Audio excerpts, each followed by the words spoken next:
Welcome to the latest episode of 5 on the Floor on the 5 Reasons Sports Network. Thanks for joining us on your favorite podcast app. On Android, we recommend Spotify or the 5 Reasons YouTube channel. Make sure you hit like, subscribe, and turn the notifications on. For Apple, it's always Apple Podcasts. That's the easiest way to get us. Also, check out Off the Floor. That's our Discord server. That's where you can escape Twitter, X, and all the other platforms and just talk Heat with our group. Got more than 500 subscribers on there now. They're chatting Heat all day long, in addition to us popping in there from more than time to time. Again, the link is right here in the description on the YouTube channel, the podcast feed, and pinned to the top of the 5 Reasons Twitter page. Also want to tell you about a great new sponsor of the 5 Reasons Sports Network. If you want to find all your Heat content in one place, as well as all the other team content, you can check out Autograph. Do it at autograph.io. Use the code 5 when you get in there. That will unlock some other stuff for you. Autograph.io, and we will be working with them to get more releases on there. So a Jaime Jaquez jersey was recently released on there. Signed one for just $3. They do these kind of promotions all the time. We'll have something new for you from a memorabilia perspective early in the week. So go check it out, autograph.io, or just go to the App Store, download the Autograph app. And again, make sure that you use the code 5. It's where real fans get unreal rewards. And now, today's episode. Down the Biscayne. Yikes.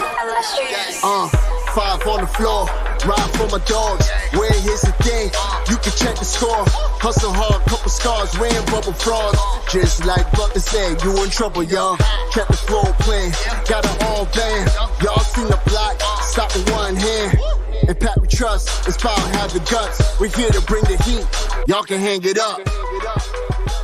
Welcome to 5 on the Floor, a daily insider show on the Miami Heat and the NBA, featuring Ethan Skolnick, Greg Sylvander, and Alex Toledo, plus others from the 5 Reasons Sports Network. Welcome back to 5 on the Floor. Here's today's floor plan. I'm Ethan Skolnick. You can follow me at Ethan J. Skolnick and at 5 Reasons Sports. We've got Greg Sylvander. You can follow him at Greg Sylvander. We're doing some of these two-person episodes here going forward.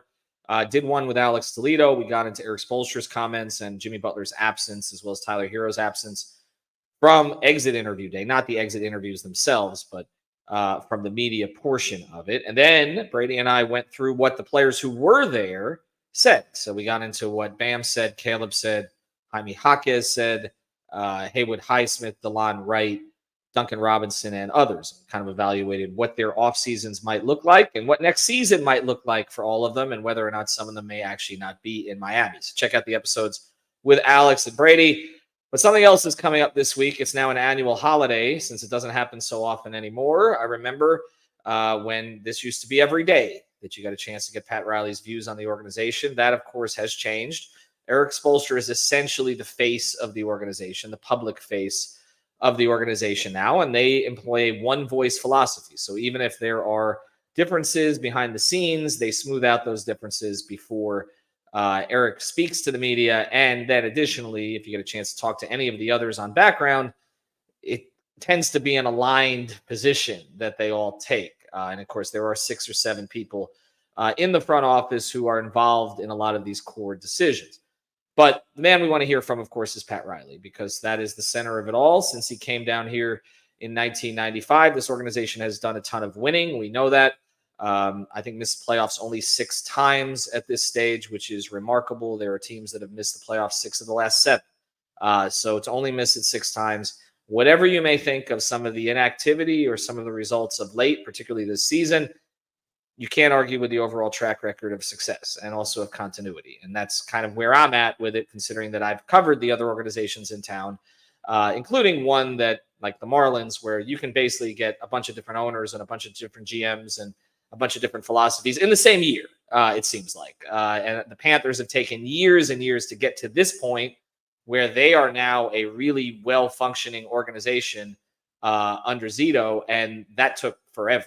Okay, to get to this stage. And he essentially saves hockey in this town. And I guess you have to give the owner some credit there in Vincent Viola as well. And the Dolphins, I mean, there's always hope, right? But there's also no playoff win since December 30th, 2000. So you can't really make an argument that the Pat Riley era has been anything other than a rousing success. But it is at a crossroads, Greg. And at this stage, it's kind of at an abyss. And that's his word. And we're going to play off of that word even more. We thought he didn't really mean that word when he said it before the season. I think we both said that maybe he meant precipice. I can go back to that episode. Abyss sounded kind of like it was already done for, whereas precipice was kind of like you're on the edge of it. But now this feels more like an abyss than a precipice, doesn't it? It does. It seems like that's what he meant to say. And this is one of the pressers I'm more interested in than usual. And it's because I think that there is no way that he's going to be able to skate around the question on the build, the timing of the build, and the kind of crossroads that they're at. It's just so evident. So I'm personally really interested to hear what he has to say in that regard. I think that it's not a situation where he's going to need to be pressed by people for him to get to some of these things. I think in his own, he usually has an opening monologue, right?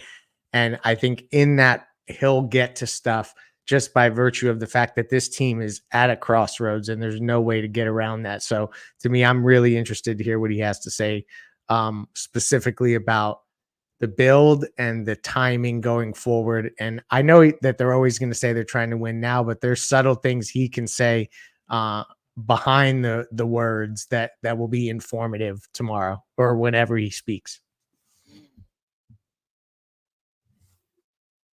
He knows how to send a message. And at this point, maybe he's not quite as clear about it as he was a few years ago. But you're right. There usually is an opening monologue. Sometimes, again, it takes us a little time to kind of figure out what direction he's going with that. But then in the past, there have been pointed messages made either to the media, the fans, or the players. And, I'll go back through a few of them as we go forward. I mean, the infamous one in 2000. Well, first thing, it was different when he was a coach because he would be able to make these statements like right after. Like I remember the 2000 series that they lost to Charlotte, 2001 series that they lost to Charlotte, where they just got blown off the floor. That was when Zoe was out for 69 games, came back, and R.I.P. Anthony Mason. He had a great season, but he basically quit in the playoffs, and it sort of fed to the rest of the team. And I remember, him saying embarrassed. We were embarrassed and ashamed. Those were some of the words that he used at that point. I used ashamed several times. And then, rip the whole, again, going forward they kind of went through a different stage of the franchise after that, because this is after he had made a lot of these changes. And then one of the guys he changed out, Jamal Mashburn, ran him off the floor.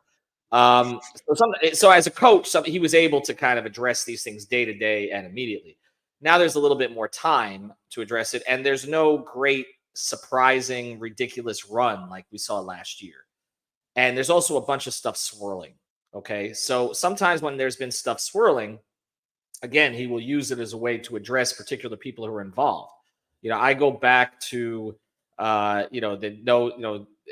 Dragic was a free agent and he used this time there's no smiling faces with hidden agendas, right? Which was, a callback to LeBron. And it was an indication that they were going to keep Goran. Although, of course, Goran has now revealed on the OG show that Pat didn't think he played that well, actually, even after he acquired him. So I guess it was not a guarantee that they were going to extend him, although they'd given up the picks to do so. He also, of course, famously in 2014 kind of effed up at that postseason presser where he called out LeBron sort of indirectly, passive aggressively.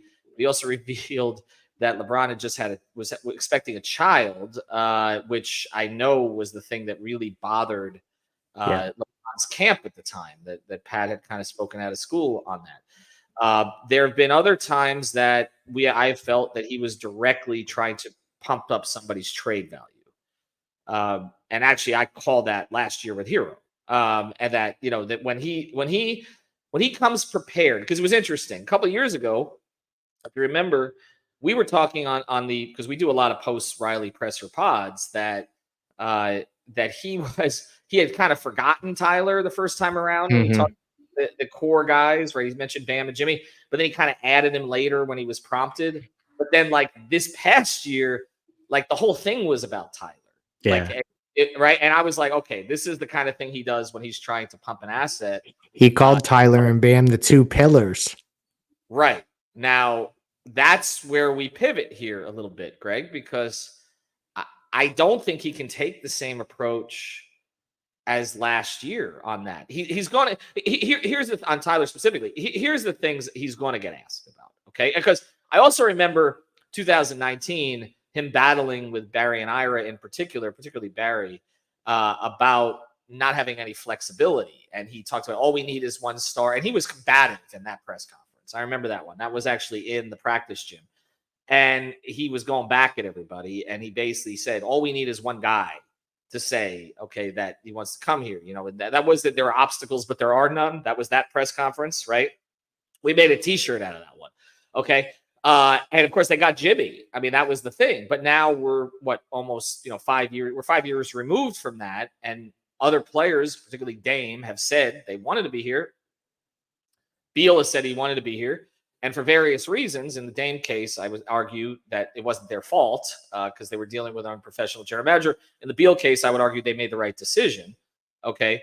But the reality is that to the fans, okay, especially the casual fan, they're like, well, guys have asked to come here and they haven't. So I would expect, Greg, here would be some of the questions that may get posed. Okay. Because I think it's going to be a little more combative than usual because this didn't end up in a finals run. I think one thing is going to be, if another guy asks out to come here, are you confident that you can do enough? You have enough assets and you have the desire to do everything necessary to add that player. Do you think that's a reasonable question that may get asked? And how do you think he would answer that? That's a reasonable question he will be asked. And I think that you would get a defensive Pat Riley in that moment. There's no way that I think that he will acknowledge that they've gone after players and that things may not have gotten done, but they have that the pursuit has been there. And that's where a lot of people, I guess, could disagree that maybe the pursuit hasn't been all out. But I think from their perspective, it was all out other than Jimmy and Bam. And sometimes they didn't get the chance to really go all out in a certain scenario, like with Dame.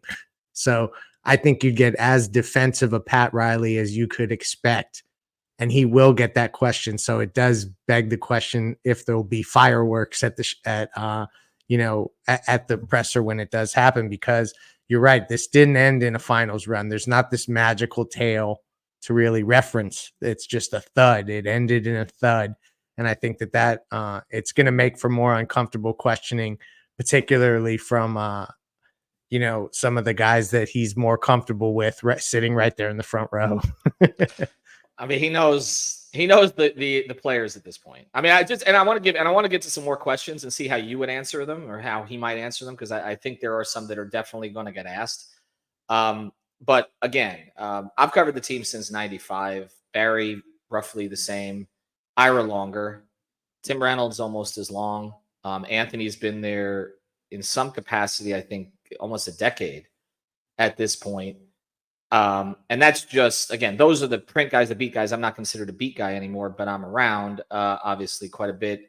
And then you have, the TV guys, some of whom I think might ask, some reasonably pointed questions as well. He's familiar with a lot of. I think Jim Barry retired, so he won't get the usual Jim Barry questions he gets there. But there will be some, and then of course there will also be sort of the Heat TV folks will be asking, what do you think? About how the fans were this season, that kind of stuff. But that's kind of, again, and that's their job. But let me ask a couple more here. Okay. But I'm making that point to say, like, these are not unfamiliar people that he's going to be speaking to. The Heat beat has not had the turnover that, say, the Dolphins beat has had. Yeah. Now it's kind of musical chairs with the Dolphins beat, but it's like it's been the same people around Riley for roughly 25 years. So he's probably going to get comfortable, let loose, and probably poke some jokes at all of us, which is what he's done throughout the years, and I think we're used to it. I would say, okay, let me ask you this one. Pat, what would you say about the possibility that you overvalue Tyler Hero?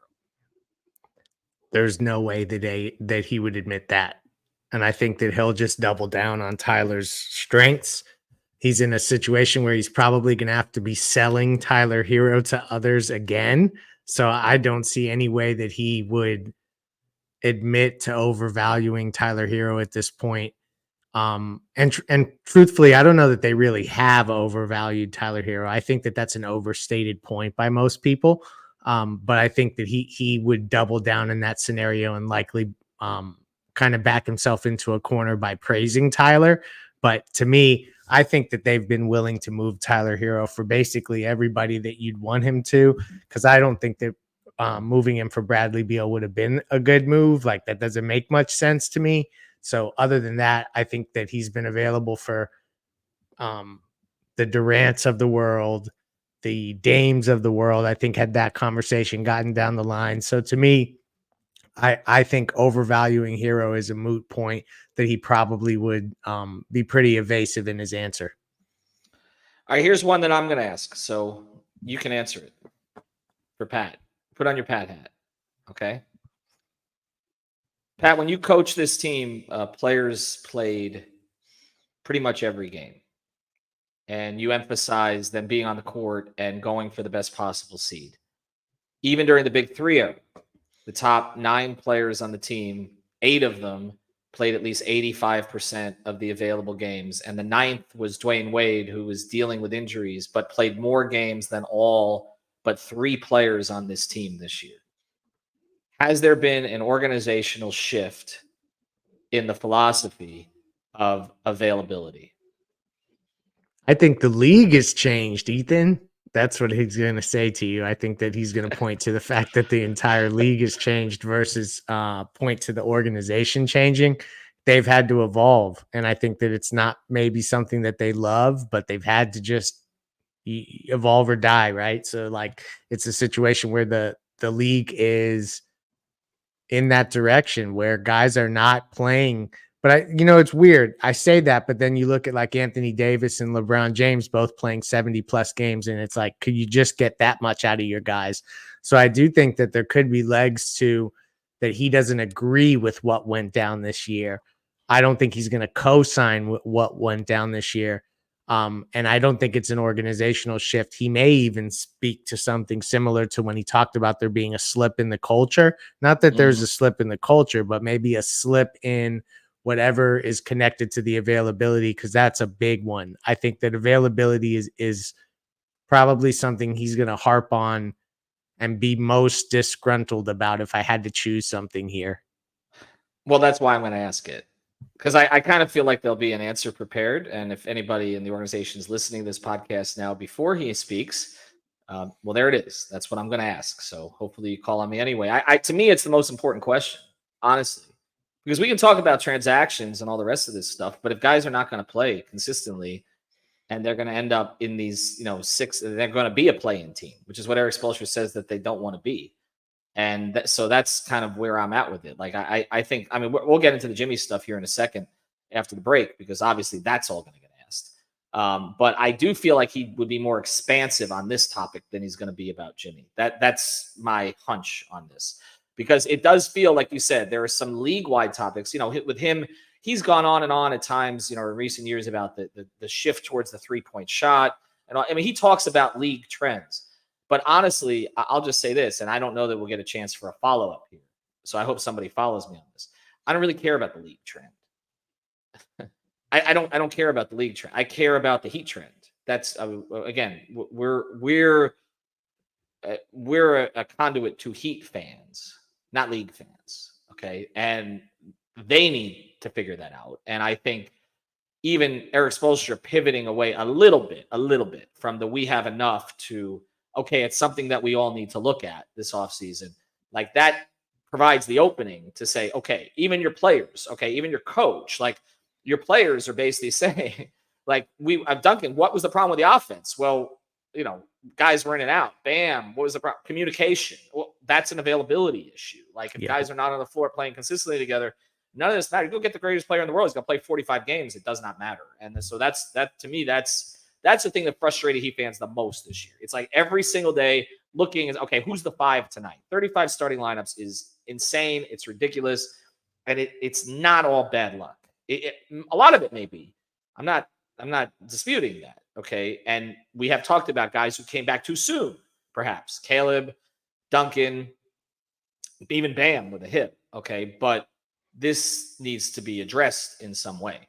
Okay. So anyway, let's get to a couple sponsors, and then we will address the real elephant in the room, or at F1, in a second. Before we do, I want to mention a couple of great sponsors of the 5 Reasons Sports Network, our friends over at Better Edge. Use the code 5RSN. We're still running tournaments there during the rest of the postseason. Just because the Heat aren't playing doesn't mean we're not doing it. Check it out. Better Edge, that's with an O, betteredge.com. Use the code 5RSN. You'll get $20 to play. Free money right away. They got no VIG here. If you're familiar with that, like that's how they get you at the other sports book. So I know people are going to say, well, there's another sports book that's active in the state of Florida. Yeah, we know that. We're aware of that. This is better. I mean, if you want to find the right line, you should be going to Better Edge because it's a marketplace. So you can find the line that you want. So check it out at betteredge.com, legal in the state of Florida and 43 other states. Betteredge.com. Use the code 5RSN. You know what else is legal in the state of Florida now? Prize Picks. Yes, it's back. For that one, use the code 5, F-I-V-E. Get that initial deposit matched up to $100. We got a lot of people who have been coming back on board lately because they're just sort of figuring out, oh, I signed up, but I never deposited my money because it went away. No, it's back. And they've got a lineup game. And I probably shouldn't say this. I've been winning more lately. I don't know. I with the new setup here. It's just power plays. If you're familiar, you can't do flex plays in the state of Florida anymore. But you can do power plays. They put you in a group and you set your lineup of up to 4 players. And I'm 4 for my last 4 here. So check it out, prizepicks.com. If I can win, you can too. Use the code 5, F-I-V-E, when you start. All right, so here we go. This is the big one. Do you intend to give Jimmy Butler a 2-year max extension? I think he has to say yes. I don't see any way of him avoiding that. Do you see him tap dancing around that one? The only way he can tap dance is he can say, we've had discussions with Jimmy and his representation, and then pivot into what Jimmy has meant to this franchise. Yeah. I think that Spo's answer to me about managing a player as he ages, because I'm not going to, fans are always like, why don't you ask the pointed questions publicly? Look, I've been around long enough. Again, I keep saying that, but I'm old. I literally woke up today with a foot injury that I don't know where it came from. Okay, that's that. I mean, I had to tell Greg, like, we were going to pod earlier, and I'm like, I need to hobble over to my computer. It's going to take me some time. Okay, I've been around a long time. That's not the way you ask these. You don't ask the question. I mean, this particular question, yes. Are you going to give this a direct question is fine. It doesn't mean he's going to give you a direct answer. But like this idea of like asking, like, like being accusatory is not how you get a good answer. No. And particularly with certain people that you dealt with a long time. And, so the way I framed the question to Spo about Jimmy was, you had to manage older players, older stars. And can you take anything for your experience, particularly with Dwayne, as you manage Jimmy? And he gave a 2-minute answer, which again, I recommend. It's on our YouTube channel, which really spoke to their relationship. He called it a beautiful thing, the way that it had evolved and that it's different. And he can't believe, he remembers his first meeting with Jimmy, but that with Dwayne, it became very different towards the end, and that you're on the same page and you kind of think of things the same way. And I don't doubt that Spo, based on what I know of what Jimmy thinks of him, I don't doubt that Spo believes they can have that relationship. I do think that he feels aligned with his star. When I talk about Jimmy and the issues in the organization, I'm not talking about Eric Spoelstra typically. Never. Right. It's not. It's sort of the ancillary people who've had to deal with Jimmy being Jimmy that I think a lot of them are sort of tired of it. And I understand why. And I've made the case here in the last podcast that with the one I did with Brady, that like I just think too much is falling on Bam at this stage, and I can't speak for whether Bam's tired of it. I just know they don't seem as tight to me as they did early on, kind of in this thing. And I look at it like it's two different philosophies, that Jimmy and Bam have in terms of the way that they lead and the way they handle their business. But it just does seem like all the business falls on Bam. Like Jimmy's blowing up blowing off the interview with the local media. Again, I'm not offended. I don't care. Okay. But I'm saying, like, but then, he's doing sideline interviews with TNT, and he's on on the 10th. He's at F1 doing interviews, and he's boasting about if I was healthy. I guess that came from somewhere else, I guess. But all this stuff on the IG. But it's Bam that has to take the actual questions most of the time. And so again, I don't care for me, but I am sympathetic to it's like Bam has to do everything internally. Bam has to do everything externally. Bam is the one who's doing most of the community stuff. There's Bam's a the lack one of who'll balance. probably show up at heat camps. Yeah, exactly. It's just like, and there was a little bit of a lack of balance between Dwayne and LeBron too, but not to this degree. LeBron did more team related than Jimmy does. And he was on the court every second. Okay, so I'm going to follow on that. So you think when we're talking about Jimmy here, okay, that he will directly answer it? Yes, he's going to say. He says, Jimmy, has been obviously a huge part of us getting to the finals. He'll probably tell some story and he'll weave it back around, and then essentially he'll say, but yes, we want Jimmy to be here and to finish his career here, right? That's what I think. I think he learned from the Dwayne scenario. I don't think he deviates from that with Jimmy. What if somebody? This is good. This is good exercise here, because again, I won't get a chance for this many follow-ups. There's no way. But I'm saying if I was to say if the follow was then to be, okay, what did you learn from the Dwayne Wade situation? That's, a great question. To not go into these organizations and be into these negotiations, and go and be too shrewd. You need to have some level of humility. And I think that remembering what Jimmy pulled you out of is going to be a big part of, and he may even reference what Jimmy pulled them out of and where the organization was before Jimmy said yes to coming there. That's where I think that he may go to clarify why they're going to extend him. I don't think that that's going to be as big of an issue. The more that I've sat on it, I think that they're going to end up paying him. Do you disagree? No, I think they will. I think they will. And I think that what we're seeing here, and I've referenced this on Twitter, what we've seen here over the past 48 hours, or ever since Philadelphia was eliminated, basically, where you have David Aldridge, John Hollinger, and I know both of them, and I've known David a long time, and then but not just them, but also you have, like I've mentioned, friends of mine. I criticize the network as a whole, okay, but I have a lot of friends who work in the NBA side at ESPN, and I can tell you, okay, all of them have been texting me the same thing, like, this is going to be a long summer with 22. Like they're all of them. Like, so there is something going around, okay? There's some kind of a flu or something like this, the Jimmy flu, where it has infected the national media now, where they are of the belief that there is real trouble in Miami. We have not, at least at this podcast, okay, have not spoken of real trouble in Miami. Mm-mm. You and I have hinted for a while. We were hearing, okay, and I can tell you, one person I was hearing from was an executive level person, and one was an ESPN media person. Okay, over the past month, like, the Jimmy extension is going to be a problem. Like, we've been hearing that. You and I have kind of tipped to that, but again, I wasn't, until this all sort of blew up. I was kind of like, all right, let's see how this plays out. I don't really have enough sourcing on it, all right, to go with it. And I know, right.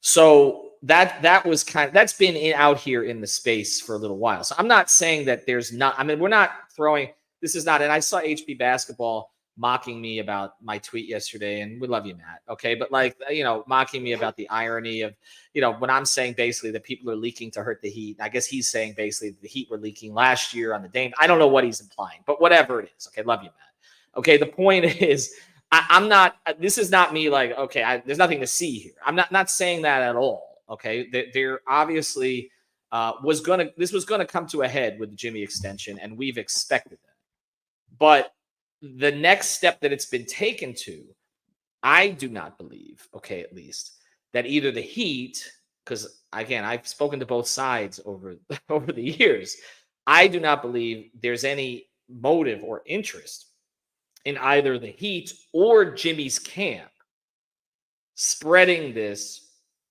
to all of these media members who are not around the Heat regularly. Like like when I hear it from, I'll just be straight here. When I hear it from Reynolds or from Ira or from Yeah. Anthony or from Anthony Barry, Chang was the first, he tweeted it right. the other day. I will take it more seriously. Okay. And obviously, we all have our own kind of conversations and our own perceptions of the organization. And we're not a monolith, no matter what people think. Okay. And I'm not even a beat guy anymore.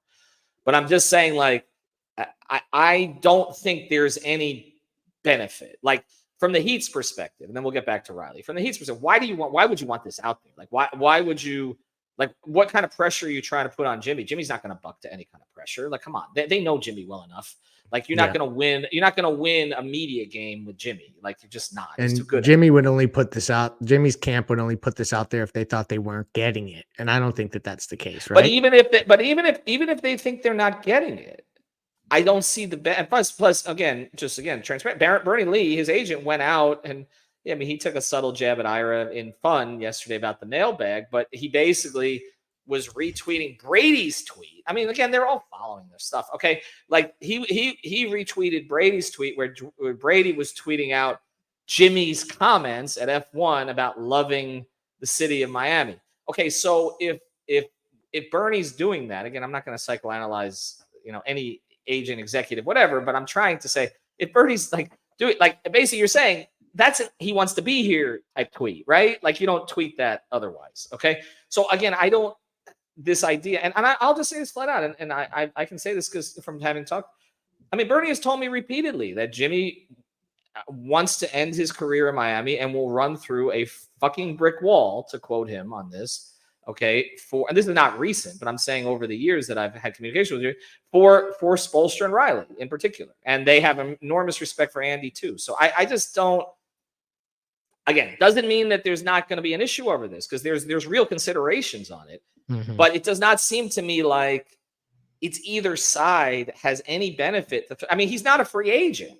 So this idea of, again, that playing it out in leave doesn't make any sense. Like, that's, I just don't see it. So what is my hunch?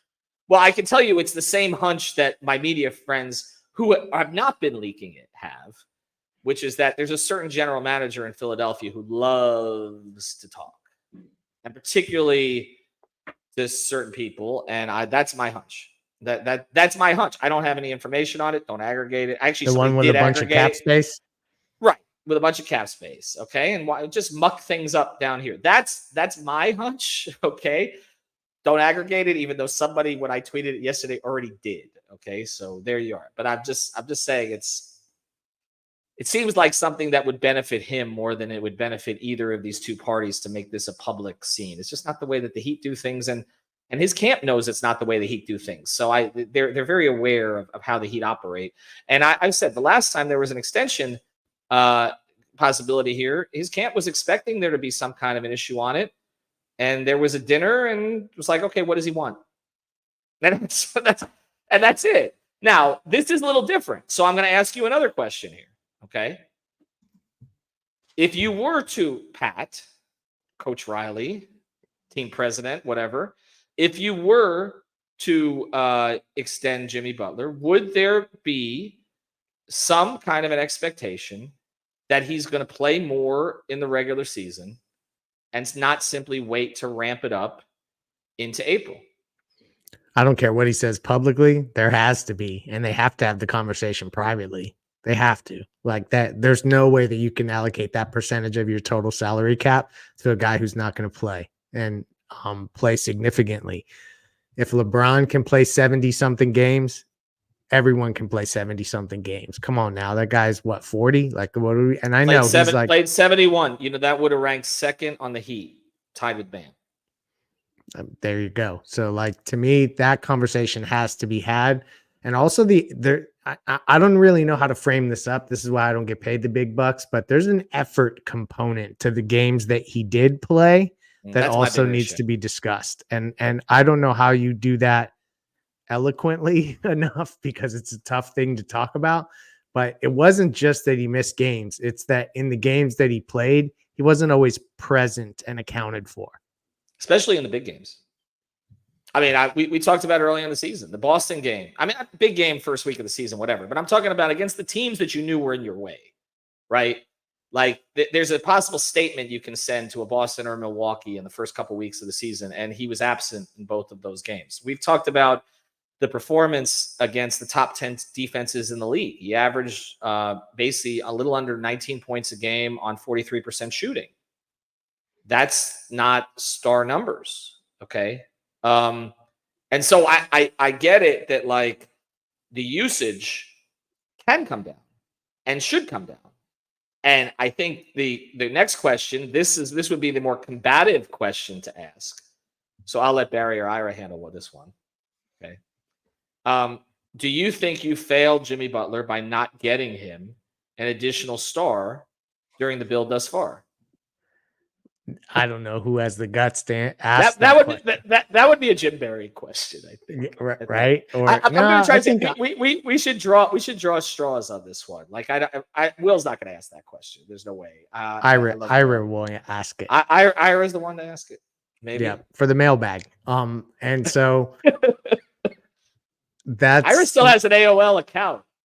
There's no way so that you can't say that they've failed Jimmy Butler. Look at the results. Like I think that whole sentiment is so played out and ridiculous. I can't even I hate to even to give it credence by analyzing it. To me, he's played above his head since he came here. That he's been better than Miami could have ever expected. But I think that they've also they've done enough, and they may need to do a bit more this summer. But to me, so far, I think that's to say that they failed him. It takes it too far. All right, here's another one. I know we're going long today, but this is literally the pod that you and I could do 3 hours on because it's more interesting to me than any of the stuff on the floor. No disrespect to what Brady and Alex do for us because it's tremendous, but I'd rather do this than talk about Spain pick and rolls. If I was to let's say this is a way I might frame the question. Okay, Pat, it seems like over the past few years, you've been trying to bridge a couple of different timelines. You've got a Jimmy Butler timeline, who's an older player, and you've got a Bam Adebayo who is entering the prime of his career, and then now you have some younger players that you've hit on some draft picks, it appears, with guys like Jaquez and Jovic. Is it possible to bridge two timelines in the NBA and win a championship, or do you need to go all in on one or the other? I think we're going to find out this summer, Ethan. I think that's how you'd get an answer to that question, because that's exactly the road they're going down right now. Like, this is the crossroads of that, trying to bridge that timeline. I think right now is no better point for them to reach that. So regardless of how he answers, he's going to have to address that this summer. They're coming to a head. You think he'll answer it that way? Or do you think he'll have some examples of teams who've done it? I'm wondering that because that's a tough. I don't know that who has done it effectively. Let me ask that. Let's do a little research on our own here. Okay, who has done that effectively recently? I mean, would you say that Denver is doing it? Not hard really. To say. I mean, Jokic There's and Murray not really are a roughly ton the of same teams. age.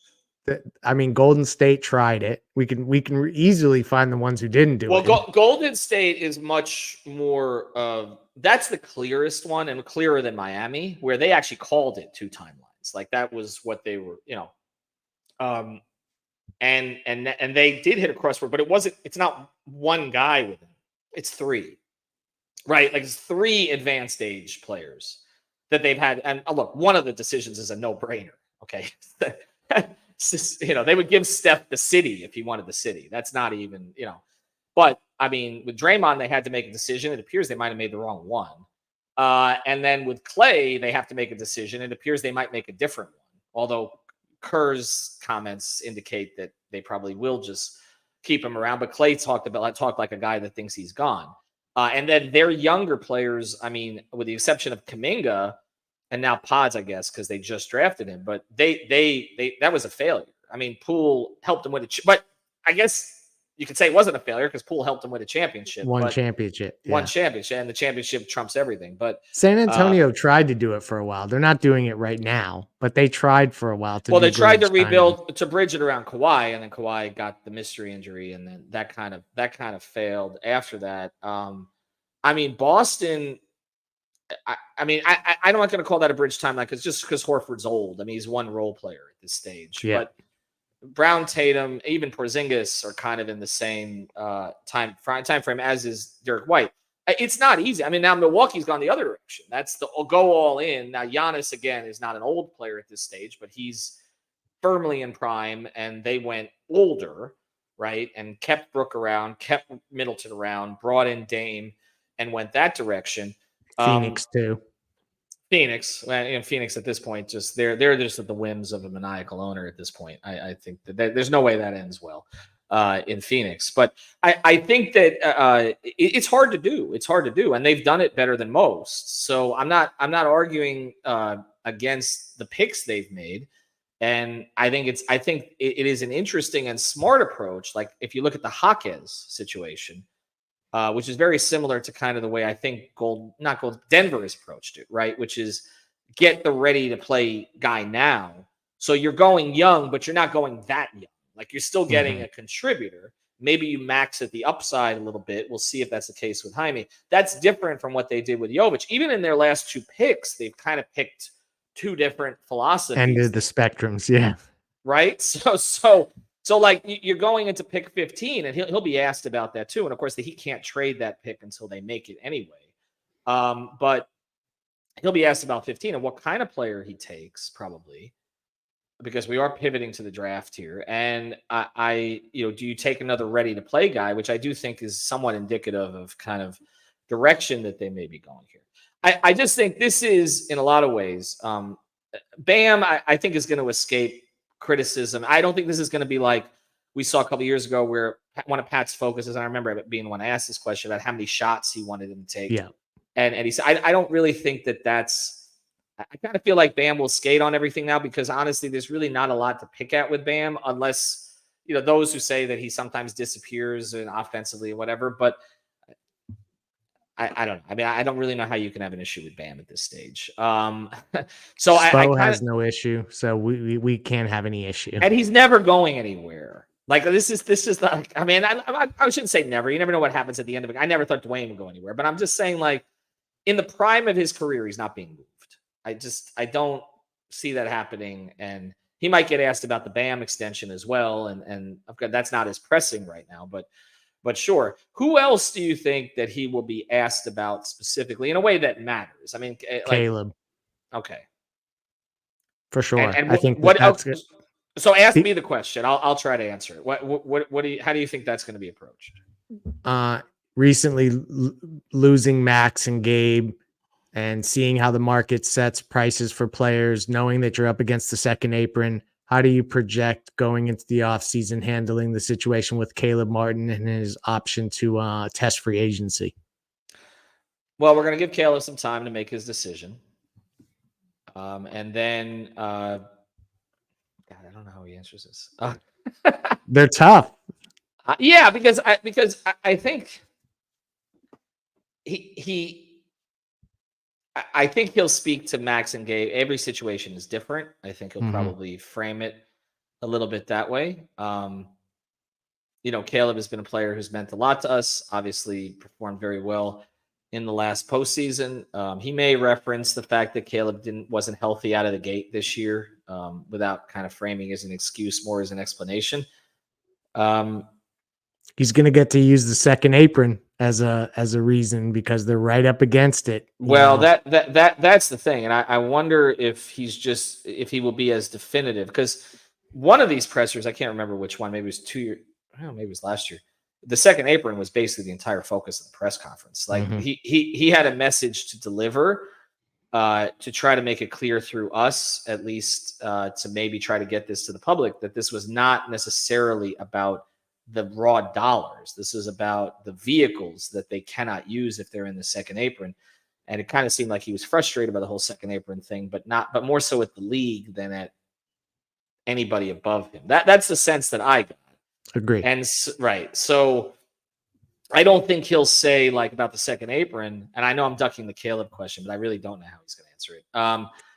But I think it might spin back around to this. Agree. I think that the second apron thing, again, I think he'll make the point again that they want to be a team that has flexibility. And that is a reasonable case to make, I think. And so I think, he'll say now, some will say, well, Boston's operating on the over the second apron and they're the best team in the East right now. That would be the counter to that. Although, again, I'm generally in agreement. And I think most of the media that is there is generally in an understanding, at least, of what would be lost if they're in the second apron. And it's a lot. It's a lot. It's not just money. Okay. It's not just money.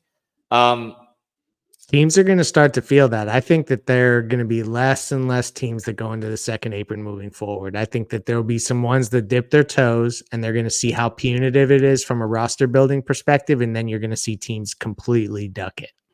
Yeah. Oh, I think so too. And that's why I think you're hearing from the likes of Woj and Shams that this is going to be a very active summer because I think teams are going to evaluate their third best players mostly and say, okay, can I afford to pay this guy this when it's going to end up costing me this? Yep. And is it better to kind of shuffle it for pieces? And then you see guys like this offseason. I know it's a sore subject for Heat fans because I think he probably would have been in Miami if Dame had come here. You look at a guy like Kelly Oubre playing at that kind of level on a minimum, and the way Tobias Harris played.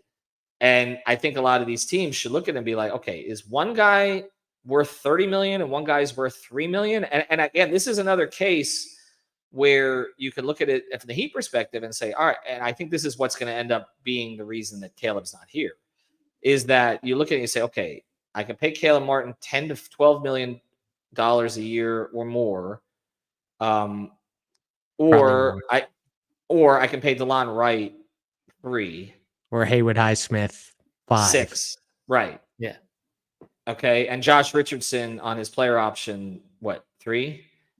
Roughly? Something like that. But he's back. Okay. So you're talking about I can pay those 3 guys for $12 million, or I can pay Caleb about roughly that amount. I just think teams are gonna have to make these decisions. Like, and it's gonna cost players that they like, but this came in with Gabe and Max last year as well. All right, this will be the final one here, and we went long on this one. And again, we're not saying when this press conference is going to be, although probably by the time the podcast releases, everyone will know. Is anyone on this roster untouchable, Pat? I think he'd be willing to say that Bam and Jimmy are untouchable. I don't know if that would be the case behind closed doors in every single scenario, but I do think that forward facing, he would say, we're happy with our top 2 guys. I don't think he's willing to put anybody else on that list, though. And he may even avoid the question completely. I think it's that. I don't know a good way you can answer that. Right. I don't know. You set ablaze to a bunch of the roster if you're not careful there. Right. Like you can't, to me, it's, you talk about a good, direct, pointed question. That would be, that's the question, right? Like, who on this roster is untouchable? He can't say it. He can't say it because for a bunch of reasons, like you said, it puts the rest of the roster in a corner. Okay. And then if you say someone is not untouchable, then other teams know you don't value them as much.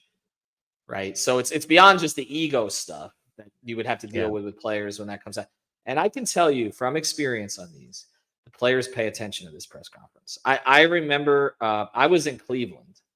They pay attention to it outside of Miami. I was in Cleveland one day when that year that I had to cover that team, 14-15. And Pat had his presser. So I wasn't at that one. It was the 2015 one. And that was the one where he used these smiling faces with hidden agendas comment. And so I remember grabbing a sliced pizza, going out to then I think it's still there. The Cavs practice facility was out in Independence, about 15 to 20 minutes outside the city. So I drive out there, and then LeBron had his usual, he up against the wall. Okay, his presser that day with, after practice, because they were in the playoffs. Okay, so I don't know, first round, second round, I can't remember when Pat did it.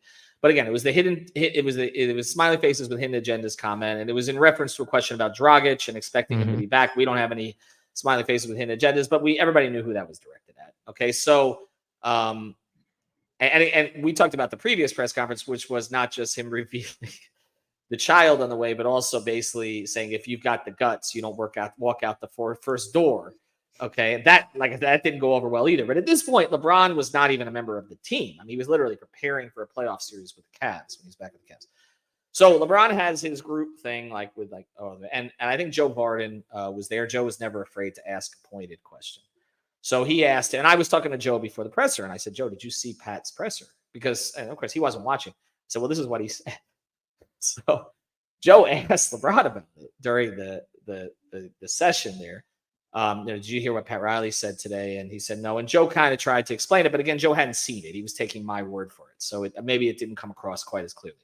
So the press conference ends, and we can close here. The press conference ends, and everybody's walking away. And he goes, E. Calls me back. He's walking away. He goes, what the fuck did Riley say? Oh, no, what the fuck did Riley say? So I'm like, well, I said, this is what he said. He said, he was referencing a question about Goran Dragic. He said no.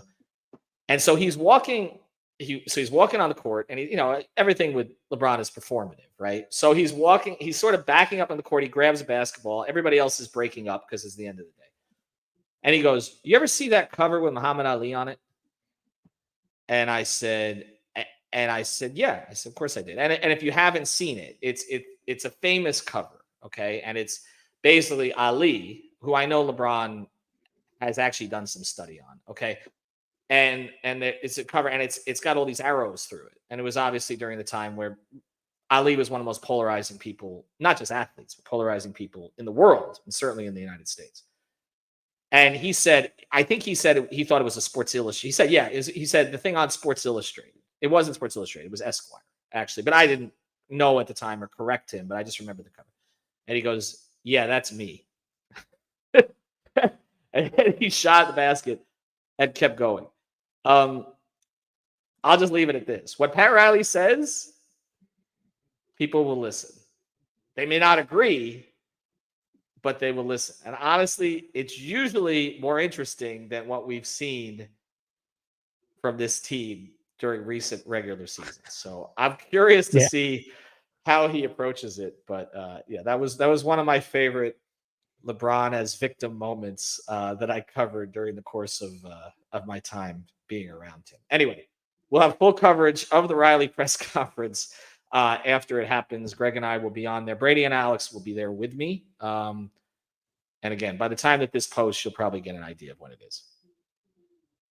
Thank you for listening to the 5 on the Floor on the 5 Reasons Sports Network. After all, someone needs to listen to my dad.